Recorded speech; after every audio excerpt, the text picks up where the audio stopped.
Bueno, tenemos la suerte de contar con Carol Millata, que es socia directora ejecutiva de Prodigioso Volcán y una de las grandes ponentes, referentes del próximo Collaborate Málaga Reset Economy.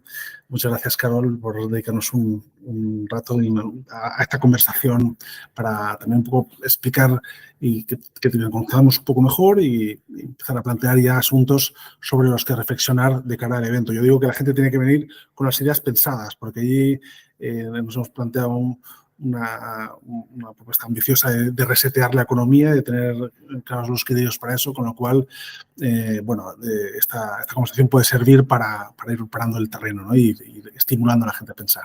Totalmente. Muchísimas gracias, Eugenio. Un placer estar aquí con vosotros, por vuestro tiempo, por este rato de calidad. Un placer poder estar hoy aquí y, por supuesto, en este evento que promete ser una muy buena sesión de reflexión y de muchas voces. Déjame, Carolina, que te presente un poco tal y como lo habéis hecho en Prodigioso Volcán. Aquí decís que fuiste directiva de Orange, donde lideraste las áreas de diseño y experiencia del cliente, y de Tierra Laicos, la primera empresa unicornio de España del grupo Telefónica. Has sido también emprendedora y has cofundado la startup B2, presente hoy en 37 países. Tienes mucha convicción por la innovación y la digitalización, lo que te llevó a fundar y ser directora general de Chats, el estudio de Entity Data dedicado a mejorar la vida de las personas a través del diseño de nuevos negocios digitales y agencia de marketing digital. Y además eres profesora de experiencia de cliente, negocio digital, innovación, design thinking y lean startup en varias instituciones como ISDI, The Valley, ESIG o Tracor. Es decir, que, en fin, que has tocado todos los palos. Lo controlas todo. Lo que tiene que ver con utilizar el entorno digital para crear negocio, ¿no? Nos hemos divertido, sí. Es cierto que, claro, uno echa la vista atrás y hay un montón, ¿no? Pero yo creo que también pues he tenido mucha suerte. He podido coger una oleada de Internet desde el principio, empezando muy jovencita en el 97 y es verdad que de alguna forma estar allí en ese momento y bueno, pues hacerlo bien y trabajar te ha conllevado pues muchas alegrías, ¿no? En este sentido. Entonces, sí, desde gran empresa como Telefónica, ¿no? Con Tierra Laicos, Orange, NTT Data o a Startup, ¿no? Yo siempre digo en mis clases que en la vida hay que vivirlo todo, ¿no? Hay que vivir cómo respira una gran corporación y cómo le ayudas a montar nuevos negocios digitales, en mi caso, de transformación, de design thinking, de agile, de experiencia de cliente, o cómo desde cero, tú con tu ordenador, empiezas desde cero y montas una iniciativa, una oportunidad que para ti es muy evidente, pero que yo siempre digo que cuando veas un emprendedor, dale un abrazo porque es complejo ser emprendedor, es muy complejo, ¿no? Y lo veremos también en el evento de Reset la semana que viene, tiene que ver con desde la financiación, la propuesta de valor, el talento, el go-to-market, muchas cosas, ¿no? Entonces, un poco toda esa experiencia en los grandes y cómo transformar y la iniciativa propia desde cero, pues luego me ha llevado a una tercera pata que me fascina, ¿no? Que tiene que ver más con la parte de consultoría, de ayudar a otras empresas, ¿no? A través de mi propia consultora que montamos con el grupo NTT Data Chats o ahora con Prodigioso Volcán, ¿no? Yo diría que la empresa de creatividad y de comunicación digital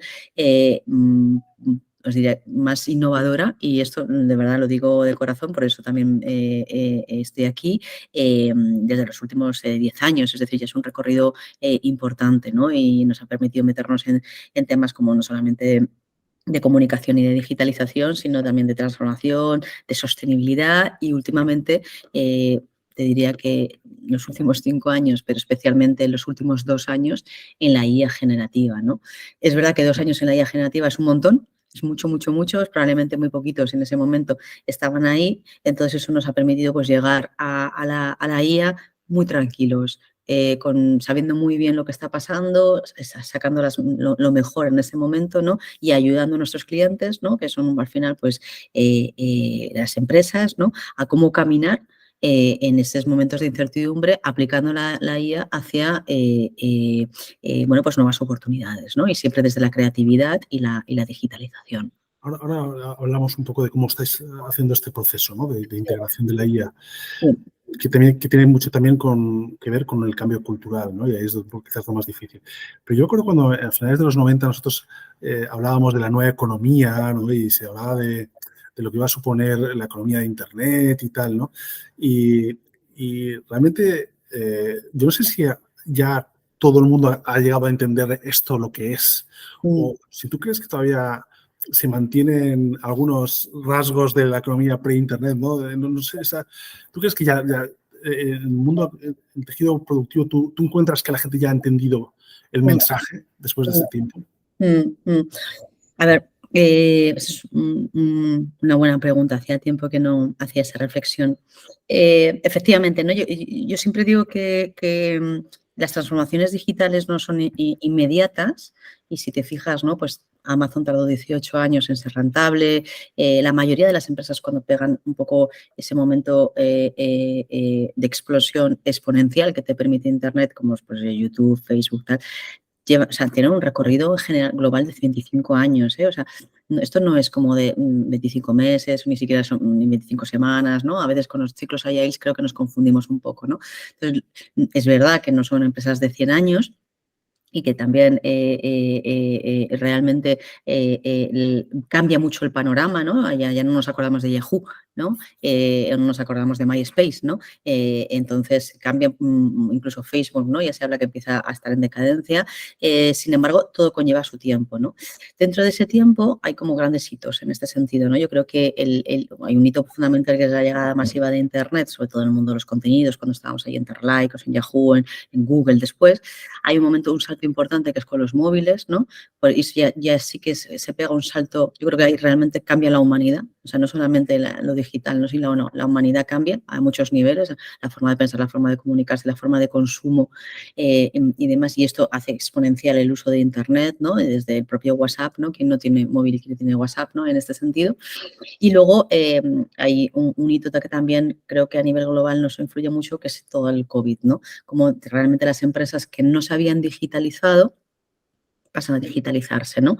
Las empresas que pues todavía, pues se me ocurre, por ejemplo, Pharma, ¿no? Pharma no había tenido una necesidad urgente porque al final pues tienes tus circuitos logísticos, tus puntos de venta y demás, no tenías necesidad. De repente necesitas no solamente pensar en cómo llevar, ¿no? Y seguir llevando tu negocio de una forma lo máximo digitalizada posible, con las farmacias y demás, puntos de venta, sino también a tus propios empleados, ¿no? Entonces yo creo que a partir del COVID realmente hay un salto brutal, incluso en los hábitos de consumo como consumidores, ¿no? Ya hay una gran parte de la población que no tenía de una forma rutinaria la compra por Amazon, digital, ¿no? Que de repente ya están ahí, ¿no? En este sentido, ¿no? Y entonces ya hay gran parte de tus rutinas diarias comienzan a ser digitales, ¿no? Y esto lo ves directamente en los resultados de los grandes de Internet.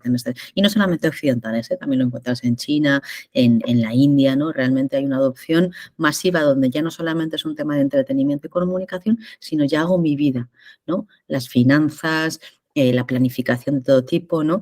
Y ahora probablemente con la IA, pues ya vamos a pasar, no solamente lo hago, ¿no? Sino que también me lo hace o me acompaña a hacerlo, ¿no? Entonces yo quiero, pues, desde cosas como quiero pensar un regalo y le pregunto a ChatGPT cuál es el mejor regalo para mi amigo Paco que le gusta y me da unas opciones espectaculares, ¿no? Hasta, bueno, pues mi forma de trabajo, una propuesta de valor, un nuevo modelo de negocio, una nueva presentación, me puede ayudar a hacerlo. Entonces ya me lo está haciendo, ¿no? Entonces creo que hay como diferentes escalones que poco a poco nos hemos ido viendo forzados a ello, a esa adopción masiva. Sí. A mí me sigue pareciendo eso, que hay muchas empresas que no saben todavía cómo pueden generar negocio entre otras, que saben que necesitan las herramientas digitales y, en fin, las incorporan y tal. Pero igual que el automóvil ahora se empieza a decir, bueno, nuestro próximo negocio va a ser más el digital que el propio coche, ¿no? Pero, en fin, que en general me sigo encontrando que muchas empresas no han entendido que su negocio puede cambiar radicalmente, ¿no?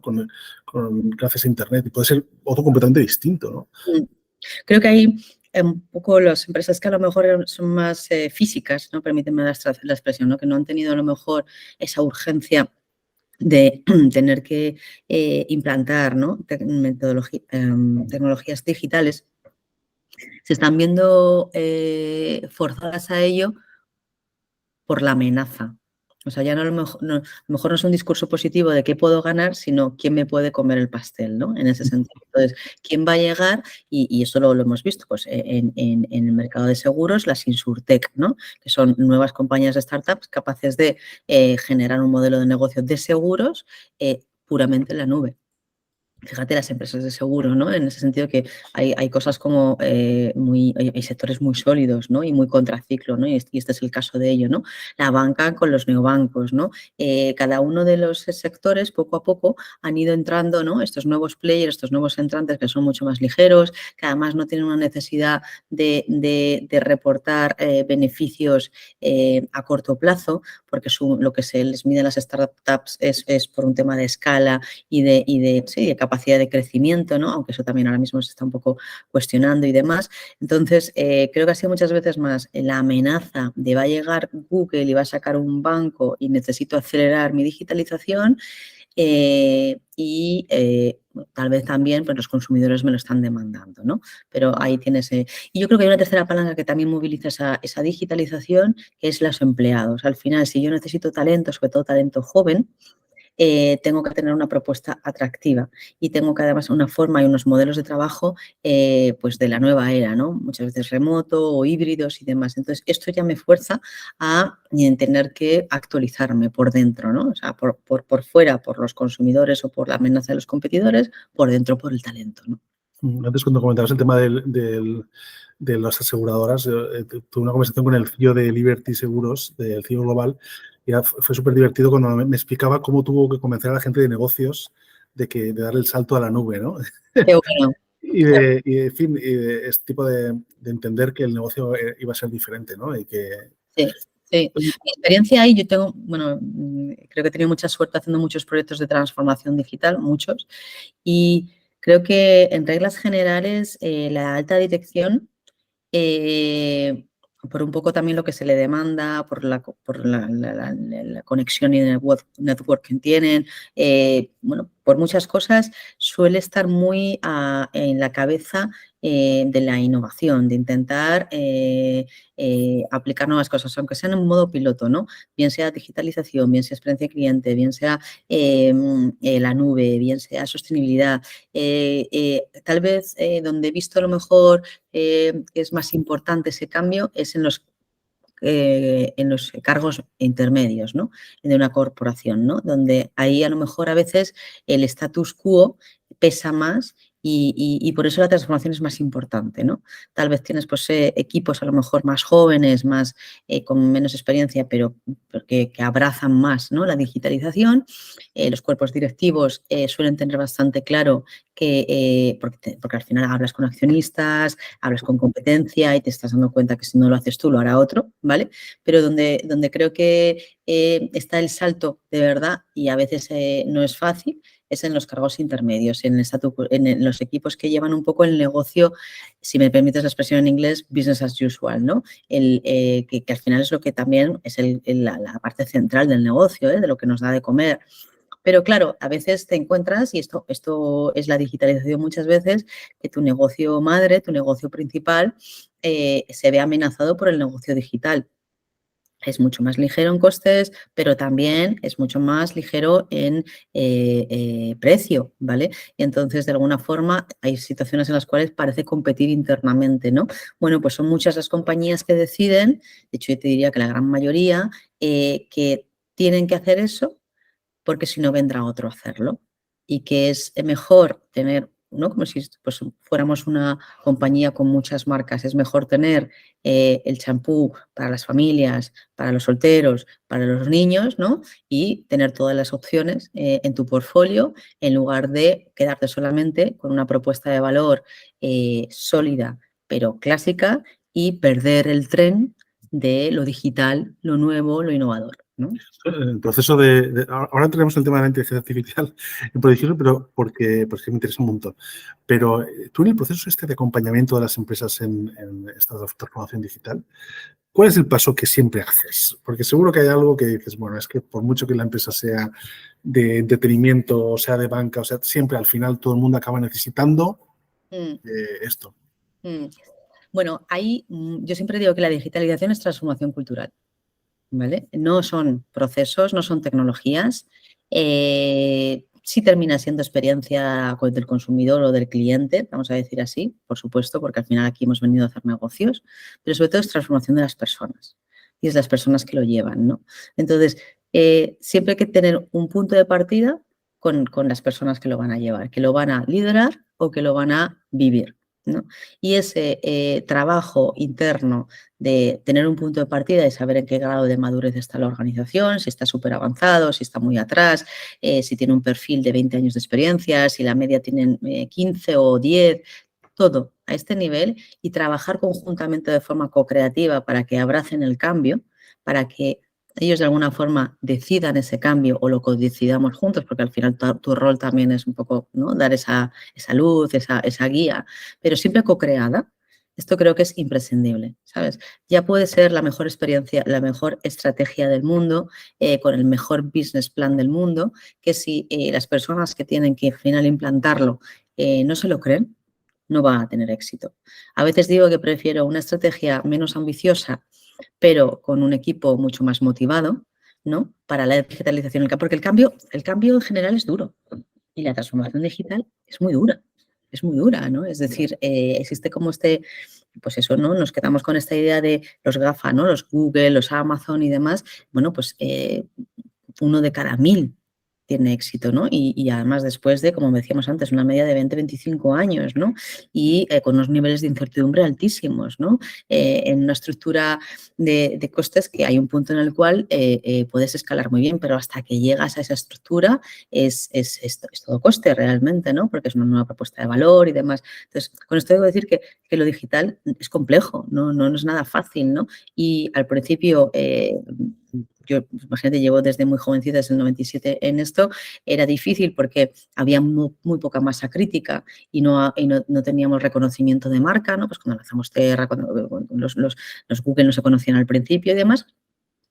Sin embargo, ahora también es difícil porque ya hay mucha gente ahí, ¿no? Y hacerte un hueco realmente, ¿no? El otro día lo veía que el 50% de la publicidad mundial depende, ¿no?, de los 5 players más importantes de Internet, entre ellos Google, Amazon. Bueno, hay una altísima concentración, ¿no? Entonces, las capacidades de estos gigantes de escala ya es altísimo, ¿no? Realmente entrar ahí. Con esto decir que hay que hacerlo, sí o sí. Yo diría que es un tema de supervivencia.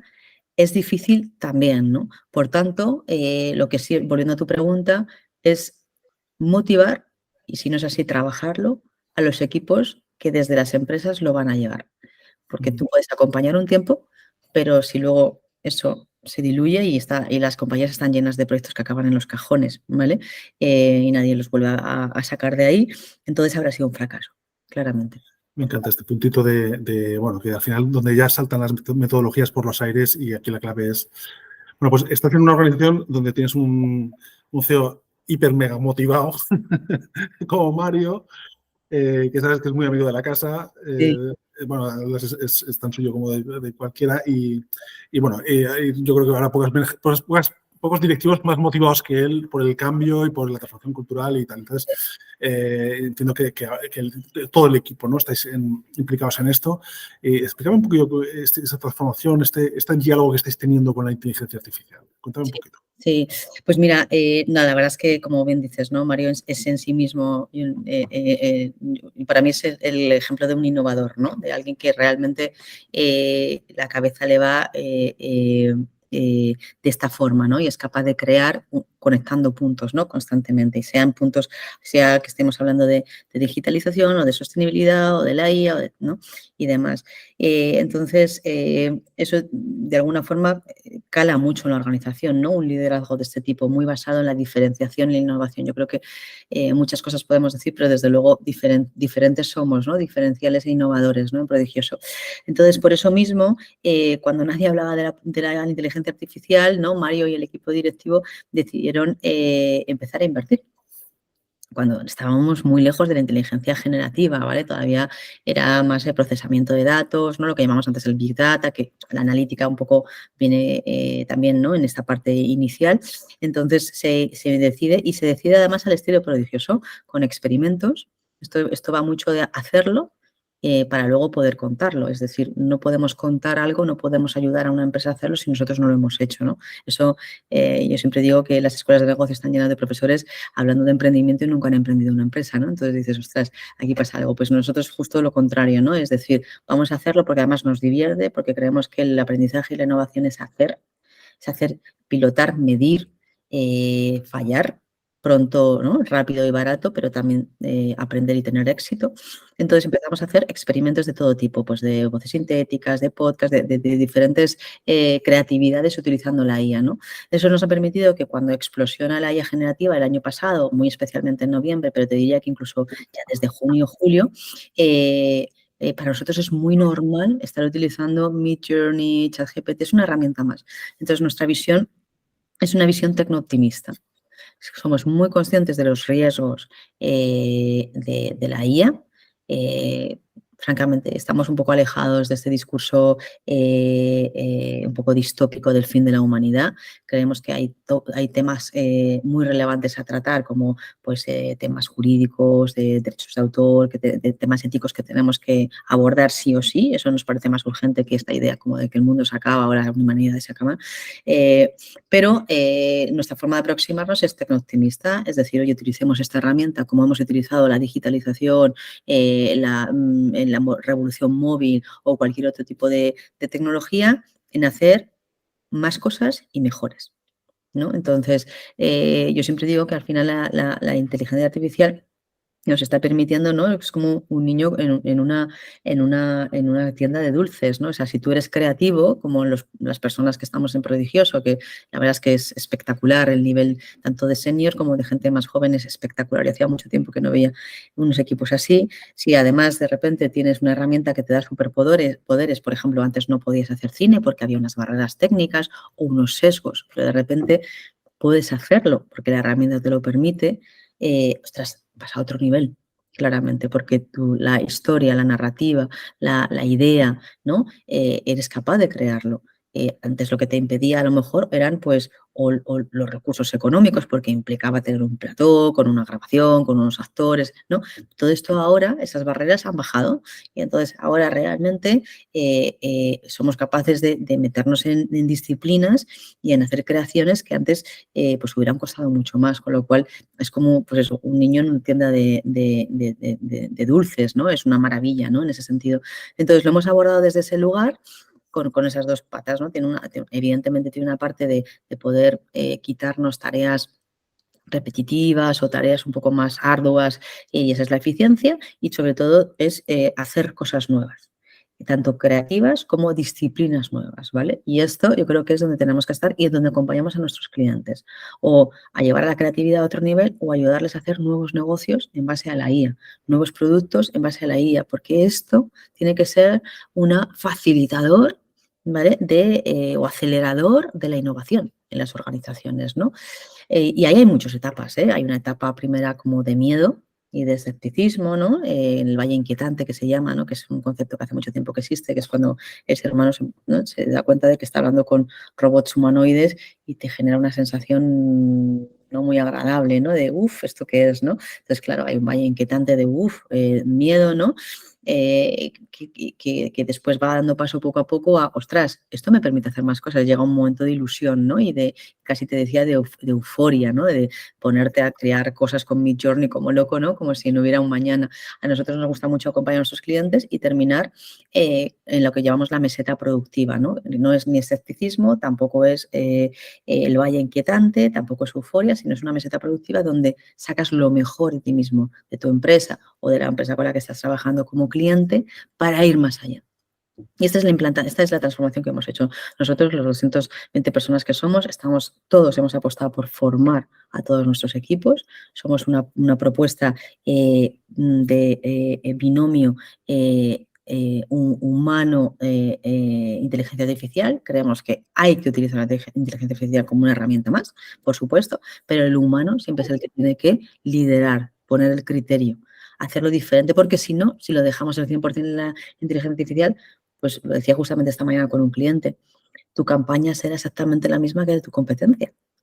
¿sabes? O sea, porque Midjourney al final te escupe lo mismo, ¿no? En ese sentido. Entonces, ¿dónde está el diferencial? Pues en tu propósito, en tus valores, ¿no? En esa parte humana, estratégica, que somos un poco capaces de acompañar y de crear con los clientes, ¿no? Entonces, esta es la visión. Nos ha llevado incluso a hacer, de repente nos dimos cuenta que queríamos compartir ese conocimiento, había muchísima demanda, nos escribió mucha gente, entonces montamos cursos online la primavera pasada de una forma pionera en España, te diría, fuimos los primeros en IA en creatividad y comunicación, ¿eh? Por supuesto, hay IA aplicado al sector sanitario, otras cosas, ¿no? Oye, llevamos ya 12 ediciones, hemos formado incluso nuestra competencia, que a nosotros además nos encanta porque somos de compartir, ¿vale? En ese sentido. Entonces, una posición muy optimista, muy calmada, porque nos ha pillado con mucha experiencia. Llevamos ya, como te decía, 5 años y especialmente 2 años últimos en ello. Y siempre con esta visión de, oye, podemos hacer las cosas más eficientes, pero también hacer nuevas cosas. Creación, ¿no? Innovación en este sentido. A mí es que me gustó, estaba buscando ahora, en el último CES, la verdad es que lo he repetido bastante, pero porque me gustó mucho. El CEO de una empresa, en estas mesas así paralelas que de repente nadie presta atención, pero hay el CEO de una empresa que se llama Group Black, que estaba con varias empresas de retail y de mercados digitales. Y entonces él comentó, los creadores son las nuevas startups. Lo que venía a decir él es que la tecnología se ha democratizado tanto que de alguna forma la clave está...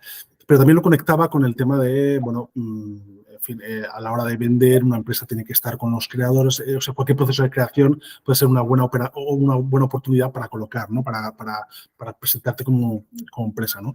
Y entonces me gusta esta idea, ¿no? De ir dándole vueltas a este proceso de que ya no es suficiente dotarse de las herramientas, sino que volver otra vez a recuperar la capacidad de crear y de aportar cosas, ¿no? Yo no sé si en esta última década las hemos ido perdiendo, ¿no? De alguna forma también con esta polarización, de alguna forma incluso ya estamos ya todos encasillados casi y estamos bajo sospecha, ¿no? Y el proceso de creación como que está más, no sé, eso, pues más bajo sospecha, ¿no? Pero a mí me gustaba darle vueltas a esta idea, ¿no? De cómo pueden transformar a las compañías la idea de que hay que volver a la importancia a la hora de diseñar o de crear qué es lo que quieres decir, ¿no? El mensaje.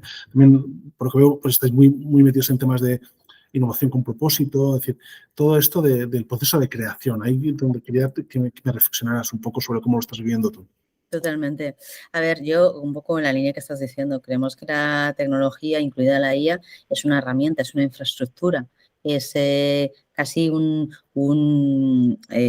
componente básico y estructural, pero es algo al que puede acceder cualquiera en un punto determinado, ¿no? Es decir, ya no te diferencia. Hubo un tiempo en el cual, no, pues cuando Sony lanzó los Walkman, pues claramente le dio una ventaja competitiva durante un tiempo porque nadie tenía esa tecnología, ¿no? Hoy por hoy, con las tecnologías digitales en la nube, el acceso, pues por menos de $20 estás accediendo a ChatGPT, ¿no? Y luego lo que tú seas capaz de crear. Entonces, sí, hay una primera instancia donde a lo mejor creemos que la IA generativa puede sustituir al ser humano en la creatividad porque de repente, pues lo que decíamos antes, accedes a unos superpoderes y a poder, pues alguien que no ilustra puede ilustrar o puede parecer que ilustra, ¿no? Pero yo creo que esto es una ilusión muy a corto plazo, ¿no? Porque al final va a hacer que todos podamos ser mucho más creativos y donde antes a lo mejor no tenías capacidades de ilustrar, ahora vas a poder y tu idea vas a poder transmitirla, ¿no? En este sentido y reflejarla, pero claro, va a tener mucho más valor la potencia de la idea y de la creatividad que tengas detrás, ¿vale? Porque al final la ejecución e implementación, vamos a decir así, pues se ha hecho más accesible para todos, ¿no? Entonces, ahí va a estar un poco la diferenciación, ¿no? Y la diferenciación, si hablamos de empresas, no va a estar, y esto no lo digo yo, lo dice mucha gente, no va a estar en el producto, porque todos los productos al final, hoy en día no hay coche malo, ¿no? O sea, realmente tienes en cualquier gama unos coches a unos niveles de tecnología y de seguridad muy altos, ¿no? Tampoco va a ser el precio, porque es verdad que además, y la IA también en ese sentido Las tecnologías digitales ayudan, ¿no?, a simplificar intermediarios y a mejorar un poco el margen y ser más competitivos en precio. Lo que va a marcar un poco la diferencia y el consumo, estamos convencidos de que va a ser el propósito de las empresas, ¿no? O sea, tú quién eres y cuál es tu rol en la sociedad, ¿no? Y entonces eso te hace, como empresa, te pone en una situación con mucha más presión, porque claro, bueno, pues todos hemos visto, ¿no?, como Meta, Facebook, ¿no?, pues en un momento no tenía una política de recursos humanos con respecto a las mujeres, pues no era ecuánime en ese sentido, no era igualitario, y cómo le ha penalizado, ¿no? Entonces, parece que estás mucho más expuesto, pero también es verdad que si trabajas mucho ese propósito desde ese lugar y eres coherente a todos los niveles, con el producto, con el atención al cliente, con el servicio que das, con la comunicación que envías, al final llega a ser diferencial, ¿no?, en ese sentido. Entonces, la tecnología es accesible para todos. Hoy en día, todas las empresas tienen que tener esa aproximación a la tecnología. Ya no solamente son los grandes de Silicon Valley, sino cualquier empresa mediana tiene que tener una aproximación, pero eso no te diferencia totalmente, ¿vale? Eso, de hecho, lo que hace es que es el mínimo, ¿no?, el mínimo mínimo para empezar a hablar. A partir de ahí, es tu propósito y lo que eres capaz de contribuir a los diferentes niveles, a nivel de consumidor-cliente, por supuesto, pero a nivel también del talento que eres capaz de atraer y en la sociedad en sí misma, ¿no? Y yo creo que estas tres visiones, quien los trabaje y lo trabaje de una forma, te diría, auténtica, fíjate, porque la palabra diferencial ya se ha quedado un poco diluida, ¿no? Auténtica significa lo que tú eres de verdad, ¿no? No intentes, ¿no? Yo siempre digo, si eres de corbata, no intentes ponerte las zapatillas y el tatuaje, ¿no? Porque es que se te nota mucho, ¿no? O sea, sé lo que tú eres de verdad. Y lo que tú eres de verdad y que contribuye con valor, al final es una propuesta que termina antes o después adoptándose, ¿no?, en el mercado. Esta semana leía una encuesta sobre la percepción que tenían los trabajadores en distintos países sobre el tema de la robótica y la automatización. Y los japoneses decían, o sea, los alemanes el 45% decía que tenía que mandar la mano humana sobre la máquina, digamos, ¿no?, en los procesos, 45%, ¿no?, ni siquiera el 50%. Pero es que los japoneses eran el 18%. El 18% creían que tenía que ser la máquina la que tuviera autonomía total, ¿no? Y yo creo que de alguna forma la capacidad de comprender el nuevo papel del ser humano casi es más difícil que la de entender el papel de la máquina y va a ser más determinante en el futuro, ver un poco dónde quién es capaz de aprovechar. Uno de mis temas preferidos. Yo además soy hispano-japonesa, así es que es un tema que me fascina, cómo Oriente y Occidente abordan las tecnologías y en concreto la robótica, ¿no? En Occidente estamos plagados de discursos distópicos. Ojo, no lo estoy criticando, probablemente forme también mucho de mi acervo cultural, ¿no? Pero, bueno, pues los robots nos van a matar, ¿sabes? Son siempre el enemigo, ¿no? Y como es verdad que en Oriente en general, si te fijas, los robots allí, incluso con esta forma humanoide o a veces de animalitos o de mascotas, siempre son amables, ¿no? Tienen caritas, ¿no? El Tamagotchi, el Pikachu, todo es como, ¿no? Una cara mucho más amable y en general es verdad que la robótica es vista y por tanto todo lo que está detrás, ¿no?, que también está muy conectado con la inteligencia artificial, como un facilitador al servicio del ser humano. Es decir, al final, si lo piensas, China, Corea, Japón, Japón y probablemente Occidente, también en España, estamos en un camino hacia bueno, pues el envejecimiento de la población, ¿no? Y depende cómo utilices esa tecnología, pues puede ser que ayude, ¿no?, a nuestras personas mayores, que te recuerde la pastilla que tienes que tomarte, que te acompañe en la soledad. Al final, el ser humano es social y entonces inevitablemente empatiza, ¿no? Y no sé si nos encontraremos en un futuro con gente que se enamora de su inteligencia artificial, porque al final estás interactuando en una percepción muy humana, ¿no? Y yo hace poco escuchaba, me hacía muchísima gracia, ¿no? Es que sí, estoy chateando con ChatGPT, es que al final me cae bien, ¿no? O sea, es que Le das las gracias. es muy educado, ¿no? O educada, ¿no? Y muy respetuoso y te dice, oye, disculpa, me he confundido en esto y tal. Entonces, somos humanos, somos sociales y tenemos a empatizar. Sin embargo, es verdad que en Asia en general se ha llevado como, oye, nos cubre nuestras necesidades y si puedo cubrir el 100% y no tengo que estar yo ahí al lado de la máquina, sino que la máquina ya llega, me reconoce, lo entiende y demás, bien. En Occidente tenemos esta visión, no digo cuál es para mí mejor, o sea, creo que existen las dos y las dos probablemente tengan pros y contras. En Occidente es más como, bueno, pues nos quitan el trabajo, se acaba, ¿no? Las relaciones humanas, ¿no? Y en última instancia se va a acabar la humanidad, ¿no? Y bueno, pues lo iremos viendo, ¿no? Creo que la realidad es un poquito más compleja, sí. Vamos a mirar un poco para adelante, ¿vale? Sí. Cosas que te llaman a ti la atención, que estás un poco pendiente ahora, aunque yo creo que tú ya estás varios pasos por delante de la mayoría, pero un poco mirando, pues quizás dentro de un año el hype sea la realidad virtual y estemos todos viendo tal, eso recupere otra vez el metaverso que parecía ahí un poco medio dormido. En fin, ¿tú qué crees que puede ir pasando para que las compañías entiendan un poco cuál va a ser el territorio en el que se van a tener que mover a partir del año que viene, en el corto o medio plazo? Uh-huh. Cosas que te llaman la atención, que te interesan. O que estar pendientes, ¿verdad?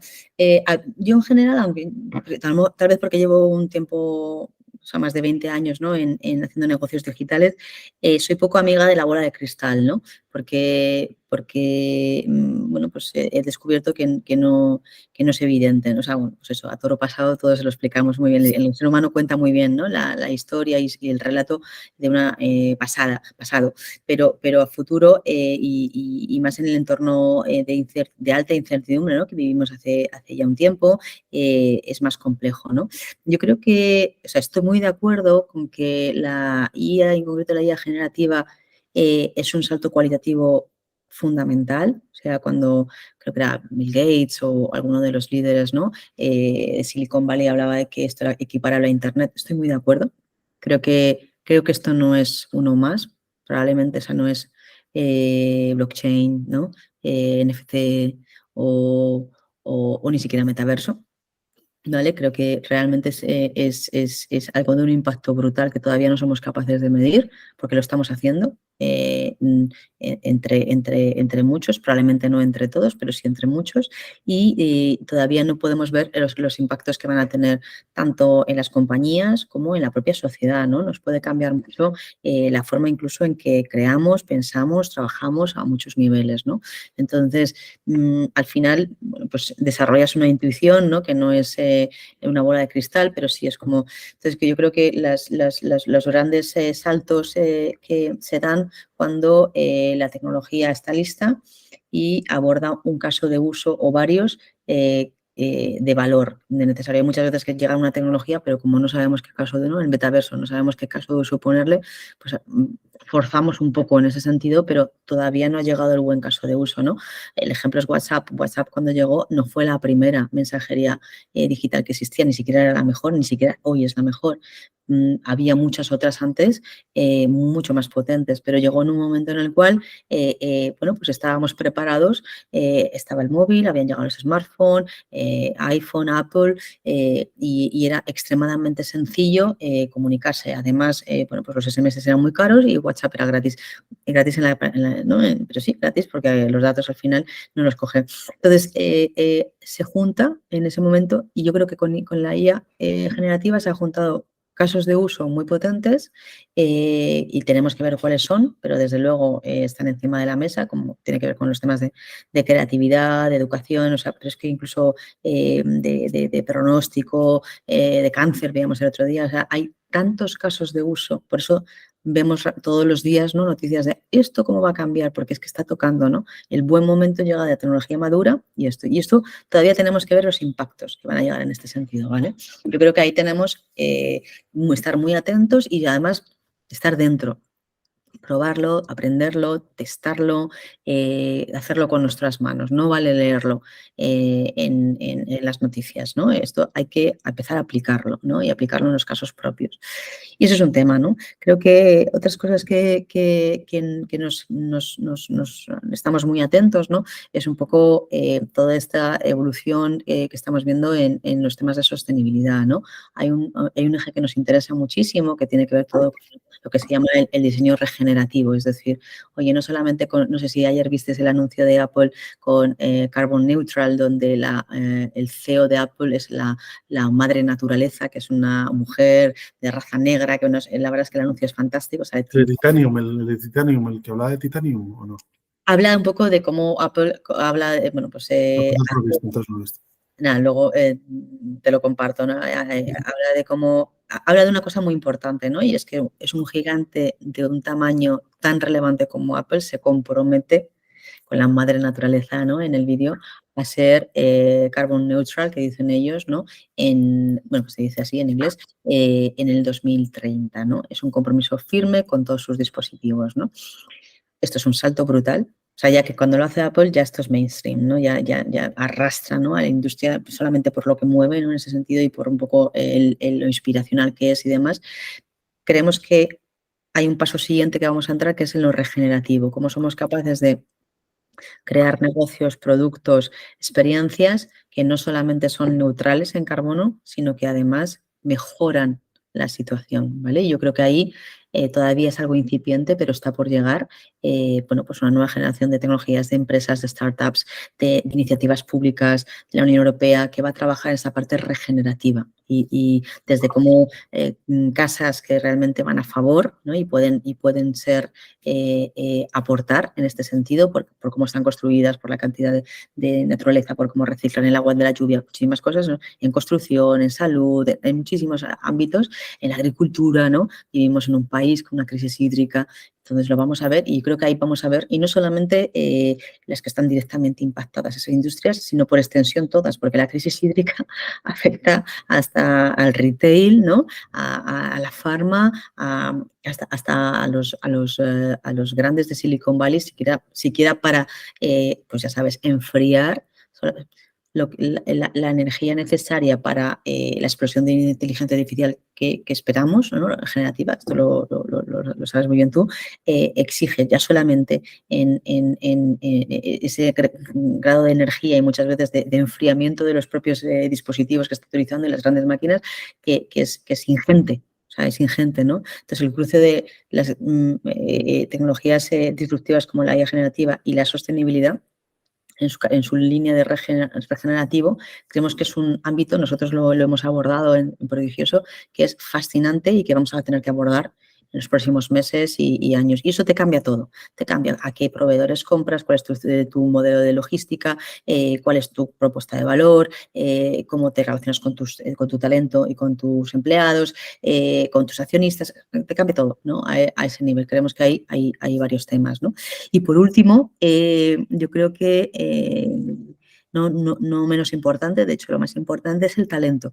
Creo que todo esto está modificando pues nuestro comportamiento, nuestra actitud, también lo que se espera del trabajo, lo que se espera de nosotros, ¿no? ¿Cuál va a ser nuestra relación con el trabajo? ¿Cuál es nuestro rol? No porque esté en riesgo, no veo que esto sea... puede darse este escenario y en algunos y la historia está llena de empleos que han desaparecido con las nuevas tecnologías. Esto es así, ¿no? Pues yo qué sé, las máquinas de vapor, todos lo sabemos, ¿no? Los carruajes de caballos y tal. No, pero creo que cambia realmente nuestro rol con respecto al trabajo, ¿no? Se habla de que de repente tendremos más tiempo, ¿no? Y qué haremos con ese tiempo, ¿no? Creo que hay como un componente ahí social y el talento, sobre todo un determinado talento, cada vez va a ser más no sé si especialista, pero más difícil de acceder. O sea, sigue habiendo muchísimos puestos asociados a esta revolución tecnológica que no se cubren, especialmente en España. Entonces, bueno, creo que ahí es un mensaje positivo ¿no?, para las nuevas generaciones y también para los perfiles que quieran estar en transición y demás, oye, continúa aprendiendo, entra en esta nueva era o revolución porque van a hacer falta perfiles probablemente mixtos, híbridos, con diferentes disciplinas, capaces también no solamente de capacidades hard, sino también soft, de liderazgo en remoto, gestión en equipo, toma de decisiones compleja y demás. Y esto no va a ser masivo. Porque bueno, estamos acostumbrados a hacer, ¿no? Tú vas a la universidad, haces un trabajo y ya te quedas ahí, ¿sabes? Y todo va bien, ¿no? No, pues esto va de formarse continuamente, de aprender, de llegar a casa, de probar, de tener incluso montar tu propio proyecto personal, va de muchas cosas, ¿no? Entonces creo que hay un reto con el talento y justo va a ser que nos va a faltar talento, ¿no? Y lo digo en el sentido positivo oye, podemos desarrollarnos, ¿no? Y de hecho va a ser necesario. Lo que pasa es que vamos a necesitar, pues eso, unas capacidades, una formación y un aprendizaje continuo, incluso una adaptación a la incertidumbre que no sé si a todo el mundo le apetece, ¿no? Pero si al que le apetezca, creo que hay una oportunidad fantástica, sí. A mí me gusta también verlo así, ¿eh? O sea, verlo como una cantidad de oportunidades por delante impresionante, ¿no? Y, en fin, y prepararnos para estallar, ¿no? Y sacar lo mejor de nosotros mismos. Bueno, pues Carolina, mil gracias. La verdad es que he sido súper generosa con el tiempo Un y placer. es súper interesante y además, en fin, yo creo que es un tipo de discurso que aclarará muchas cosas y ayuda también a situarnos a todos, ¿no? En este tiempo también tan incierto, ¿no? En el que hay que tener un poco guías, ¿no? Y referentes. Oye, muchas gracias de escucharte en Málaga, ¿eh? Encantada de conocerte y nos vemos muy prontito. Nos vemos en Málaga. Muchas gracias. Un abrazo. Chao.